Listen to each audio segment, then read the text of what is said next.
सबसे ताकतवर इकोनॉमी होने के नाते यूएस की लीडरशिप जब कोई भी डिसीजन लेती है तो इसका इंपैक्ट पूरी दुनिया पर पड़ता है, वो भले ही जियोपॉलिटिकल रिलेशन से रिलेटेड हो, ट्रेड से रिलेटेड हो, एनवायरनमेंट से रिलेटेड हो। हम सभी जानते हैं कि 2017 में जब ट्रंप को यूएस के प्रेसिडेंट के तौर पर चुना गया था तो ट्रंप काफी क्रिटिकल थे एनवायरनमेंट से रिलेटेड जितनी भी ट्रीटीज हैं उनको लेकर। साथ ही साथ ट्रंप ने मल्टीलैटरल इंस्टीट्यूशंस के इंपॉर्टेंस पर भी क्वेश्चन किया था। ट्रंप का यह मानना था कि अमेरिका अपने आप में सेल्फ सफिशिएंट है और अमेरिका का इकोनॉमिक डेवलपमेंट और अमेरिकन का डेवलपमेंट ही उनका कोर इंटरेस्ट है, उनका कोर ऑब्जेक्टिव है, राइट। बट उसकी वजह से हमें कई सारे मल्टीलैटरल इंस्टीट्यूशंस वीक होते हुए दिखाई पड़े। साथ ही साथ एनवायरमेंटल ट्रीटीज जितनी भी हो रही थी, जितने भी लेजिस्लेशन आ रहे थे, वो भी काफी वीक हुए। 2021 में जो बाइडेन को चुनने का सबसे बड़ा रीजन ही यही था कि ट्रंप एडमिनिस्ट्रेशन में जो भी रॉन्ग्स हुए हैं, जो भी गलत डिसीजन हुए हैं, उनको एक बार जो बाइडेन रिवर्स करेंगे। अमेरिका के जो जियोपॉलिटिकल रिलेशंस हैं बाकी सारी दुनिया के साथ बेटर होंगे। चाइना और यूएस में जो ट्रेड टसल चल रहा था, ट्रेड वॉर चल रहा था, उसको जो बाइडेन खत्म करेंगे, जिससे कि ग्लोबल सप्लाई चेन्स एक बार फिर से मजबूत होंगी। बट जो बाइडेन पिछले 4 सालों में इस काम को करने में अनसक्सेसफुल रहे या फेल्ड रहे। आज हमारा टॉपिक ऑफ डिस्कशन यही है कि बिडेन की फॉरेन पॉलिसी, बिडेन के ट्रेड पॉलिसी ने किस तरीके से दुनिया को शेप किया। क्या इन्होंने दुनिया को बेटर बनाया या इन्होंने दुनिया को और भी ज्यादा बुरी सिचुएशन पर लाकर खड़ा कर दिया है। Welcome to Chahal academy YouTube channel. This is Prakhar Tripathi and Biden's foreign policy will talk about. तो बिडेन की फॉरेन पॉलिसी को पिछले 4 साल में उन्होंने जो भी डिसीजंस लिए हैं उनको आज इवैल्यूएट किया जा रहा है और यह देखा जाता है कि पिछले 50 साल का एक्सपीरियंस होने के बाद भी, एडमिनिस्ट्रेशन में, गवर्नमेंट में 50 साल का एक्सपीरियंस होने के बावजूद भी बाइडेन कहीं ना कहीं गवर्नेंस में अनसक्सेसफुल रहे, फेल रहे। क्योंकि इनका फॉरेन पॉलिसी और ट्रेड पॉलिसी जो है उसने कुछ भी पॉजिटिव नहीं किया। इवन ट्रंप एडमिनिस्ट्रेशन में जो चीजें गलत हुई थी उनको और भी ज्यादा गलत कर दिया और एक्सट्रीम सिचुएशन पर ले जाकर खड़ा कर दिया दुनिया को, right. Biden's foreign policy aim to reverse America's retreat from multilateralism by emphasizing diplomacy, strengthening alliances and re-engaging with international institutions। जैसे मानते हैं नाटो।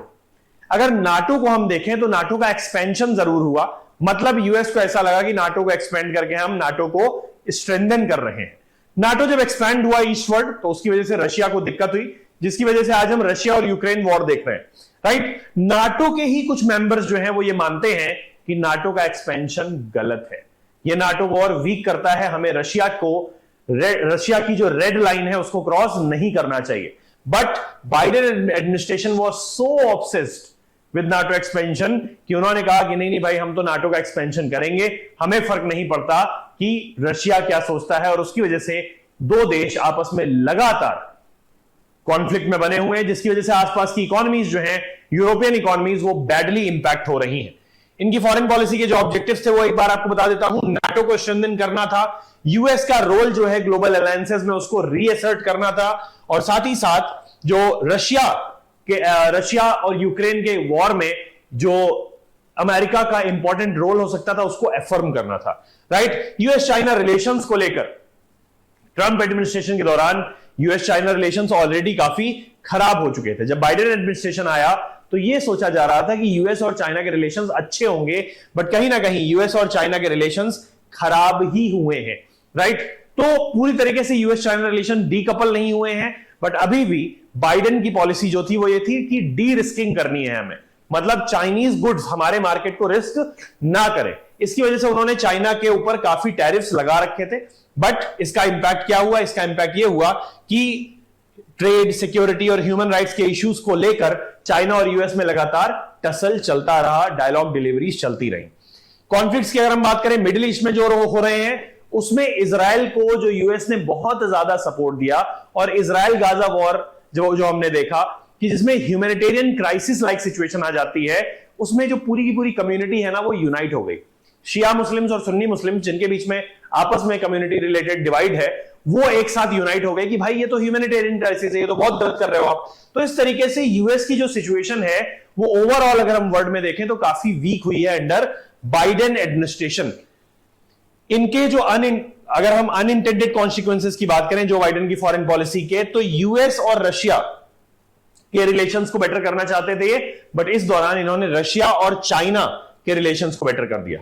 राइट, रशिया चाइना के रिलेशंस आज बेटर हो चुके हैं क्योंकि ईस्टवर्ड एक्सपेंशन से रशिया को भी तकल्लुफ है और चाइना को भी तकल्लुफ है। राइट, इस वजह से रशिया और चाइना के बीच का जो एक नेक्सस है वो और ज्यादा स्ट्रांग हमें होता हुआ दिखाई पड़ता है। नाटो के एक्सपेंशन की वजह से Russia and China and military pressure inadvertently united these two nations against US-led Western geopolitical order. This solidified the Russia-China axis, creating a strategic alliance that challenges US global leadership. अब जब cold war में US को केवल Russia को झेलना पड़ा था, तभी मुसीबत आ गई थी। अब रशिया को ज्वाइन कर लिया है चाइना ने भी, तो एक तरीके का फिर से एक कोल्ड वॉर लाइक सिचुएशन है, new cold war like situation है, जिसमें रशिया और चाइना ने एक एक्सिस बना लिया है और दूसरे एक्सिस पर अकेला यूएस है। मिडिल ईस्ट की इनस्टेबिलिटी को इन्होंने किस तरीके से बढ़ाया? इन्होंने इजराइल और गाजा के बीच का जो कॉन्फ्लिक्ट था उसमें इजराइल को इतना ज्यादा सपोर्ट किया कि इजराइल कहीं ना कहीं गाजा के ऊपर बहुत ज्यादा टॉर्चरस हो गया। इसकी वजह से जो ह्यूमैनिटेरियन क्राइसिस डेवलप हुआ उसमें हम देखते हैं कि शिया कम्युनिटी और सुन्नी कम्युनिटी साथ आ गए और उन्होंने यूएस और इजराइल की पोजीशन को काफी वीक किया। Biden's Middle East strategy inadvertently facilitated the unity of Sunni and Shia factions, including Hamas and Hezbollah, against Israel and the US, exacerbating regional instability. तो हमने पहले देखा कि किस तरीके से रशिया और चाइना का एक्सेस स्ट्रांग हो जाता है। दूसरी तरफ मिडिल ईस्ट में भी यूएस जो है अपनी पोजीशन, जो अपना होल्ड है, उसको लूज कर रहा है। The withdrawal from Afghanistan left a power vacuum in Afghanistan, जिसकी वजह से वहां पर तालिबान आ जाता है। इससे अमेरिका का जो स्ट्रेंथ है, अमेरिका का जो ये पता चलता है कि भाई दे आर इनफॉलिबल, उससे पता चलता है कि अमेरिका कहीं ना कहीं फॉलिबल है, अमेरिका स्टेप बैक कर रहा है, fueling further destabilization in the region and diminishing US influence in middle east geopolitics. NATO का एक्सपेंशन की अगर हम बात करें तो नाटो के एक्सपेंशन की वजह से यूएस और रशिया के रिलेशंस एक ऐसी सिचुएशन पर पहुंच गए हैं जहां पर इनका रिपेयर हो पाना बहुत मुश्किल है। Right, especially the inclusion of Finland and Sweden escalated tensions with Russia, which perceived it as an existential threat. उसकी वजह से रशिया ऑन द फ्रंट आ गया, पूरी तरीके से उसने कॉन्फ्लिक्ट को, मतलब उसने इस चीज को पूरा एक्सेप्ट किया और उसने बोला कि भाई अगर आप हमें चैलेंज करोगे, अब आप हमारे एग्जिस्टेंस को चैलेंज करोगे, आप रेड लाइन को क्रॉस करोगे जो हमने खींची हुई है, तो हम आपके ऊपर पूरी तरीके से अटैक करेंगे, फुल फ्लेजेड अटैक करेंगे। राइट, तो उसने यूक्रेन को इस रीजन में पूरी तरीके से घेर लिया। यहां पर भी फाइनली हमें यूएस वीक होता हुआ दिखाई पड़ता है, बट यूएस लगातार अभी भी यूक्रेन को वॉर सप्लाईज प्रोवाइड कर रहा है। कहीं ना कहीं बाइडेन एडमिनिस्ट्रेशन अपने ईगो को सेटिस्फाई करने के लिए यूक्रेन को लगातार इस वॉर में रख रहा है। इसके बहुत नेगेटिव इंपैक्ट्स हमें देखने को मिल रहे हैं पूरे के पूरे रीजन में, उसकी इकोनॉमी में। The expansion may have crossed the red line for Russia, pushing it into a more aggressive actions and creating a deeper rift between US and Russia. Right, internal divisions अगर हम देखें, NATO में ही internal divisions हो गए। कई सारी country कह रही कि भाई हमें एक्सपेंशन करने की क्या जरूरत थी, हमें ईस्टवर्ड आने की क्या जरूरत थी, वी वर गुड, हमें क्यों एक्सपेंड करना है जबरदस्ती कि हम रशिया को फालतू में गुस्सा करें, because they are also big power. Right, impact क्या हुआ है ग्लोबल स्टेबिलिटी पर? रशिया और चाइना दोनों साथ आ गए हैं, जिसकी वजह से जियोपॉलिटिकल टेंशन जो है अब अमेरिका के लिए बढ़ गया है। राइट, दूसरी तरफ मिडिल ईस्ट में जो कॉन्फ्लिक्ट्स हैं वो और ज्यादा बढ़ते चले जा रहे हैं क्योंकि इजराइल को लगातार ये सप्लाई कर रहे थे।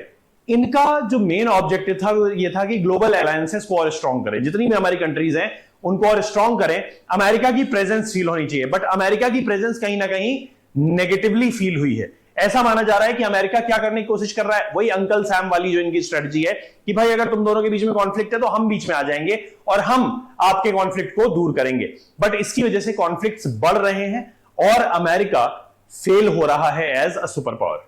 राइट, तो ऐसे में हमें एडमिनिस्ट्रेशन के चेंज की जरूरत ही थी ही, और यूएस के जो सिटीजन हैं they are well aware of it, तो इसी वजह से उन्होंने एक नए नेता को चुना है। Right, US support for Israel during Gaza conflict and the lack of diplomatic restraint led to the escalation of violence and instability in the region। और इसी वायलेंस की वजह से दोनों कम्युनिटीज जो हैं जिनमें आपस में डिवाइड पाया जाता है, Shia and Sunni communities, they became united और उन्होंने यूएस को साथ में क्रिटिसाइज करना चालू कर दिया। यूएस और रशिया के रिलेशन स्ट्रेन होते हैं क्योंकि नाटो का एक ईस्टवर्ड एक्सपेंशन हुआ, साथ ही साथ ग्लोबल साउथ में हमें पोलराइजेशन दिखाई पड़ता है, क्योंकि बाइडेन एडमिनिस्ट्रेशन से जो एक्सपेक्टेड था उसके इतर इन्होंने थोड़ी एग्रेसिव पॉलिसीज बनाई हैं चाइना और रशिया के अगेंस्ट, राइट। साथ ही साथ ग्लोबल साउथ के अगेंस्ट भी इनकी काफी एग्रेसिव पॉलिसीज हैं ट्रेड को लेकर, ठीक, इंटरनेशनल पॉलिटिक्स को लेकर, राइट। तो इसकी वजह से हमें ग्लोबल साउथ में भी काफी ज्यादा पोलराइजेशन देखने को मिलता है। सब इकट्ठे होकर चाहते थे कि बाइडेन एडमिनिस्ट्रेशन आगे ना रहे। नाटो की यूनिटी में डिसरप्शन देखने को मिलता है। हंगरी, टर्की जैसी कंट्रीज ने यह बोला है कि भाई this was not required, uncalled for एक डिसीजन लिया है यूएस ने नाटो के एक्सपेंशन का, ठीक है। Some NATO members are questioning the wisdom of further expansion which could lead to internal instability within the alliance. साथ ही साथ ग्लोबल इकोनॉमिक इनस्टेबिलिटी हमने देखी। Biden's trade wars and tariffs on China along with sanctions on Russia have contributed to disruptions in global supply chains and rising global inflation. challenges क्या क्या हैं इसमें US के सामने? यूएस के सामने सबसे बड़ा चैलेंज है कि रशिया और चाइना का जो अलायंस है इसका जो इंपॉर्टेंस बढ़ता चला जा रहा है, इनके इंपॉर्टेंस को कम करना, राइट। इंडो पैसिफिक रीजन में, यूरोप में इनका जो इंपॉर्टेंस है वो लगातार बढ़ता चला जा रहा है। चाइना का जो प्रेजेंस है वो यूरोप में और इंडो पैसिफिक रीजन में बढ़ता चला जा रहा है। इसको यूएस कैसे काउंटर करेगा? ट्रंप एडमिनिस्ट्रेशन के अंडर में ये देखने वाली बात है। मिडिल ईस्ट में यूएस को अपने रिलेशंस जो है अरब स्टेट्स के साथ, क्योंकि अरब स्टेट्स को हमने पूरी तरीके से क्या किया, अवॉइड कर दिया इजराइल गाजा कॉन्फ्लिक्ट में, राइट। तो अरब स्टेट्स के साथ रिलेशंस हमें बेटर करने पड़ेंगे, यूएस को बेटर करने पड़ेंगे। NATO's continued expansion, the US needs to balance defence commitments and diplomatic efforts to avoid provoking Russian aggression.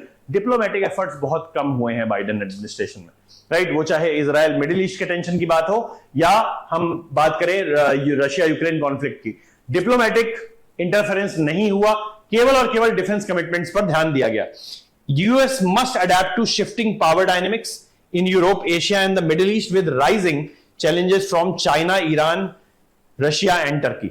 It needs to coherent foreign policy that bridges domestic divides and restores global credibility, particularly with allies and international institutions. Right?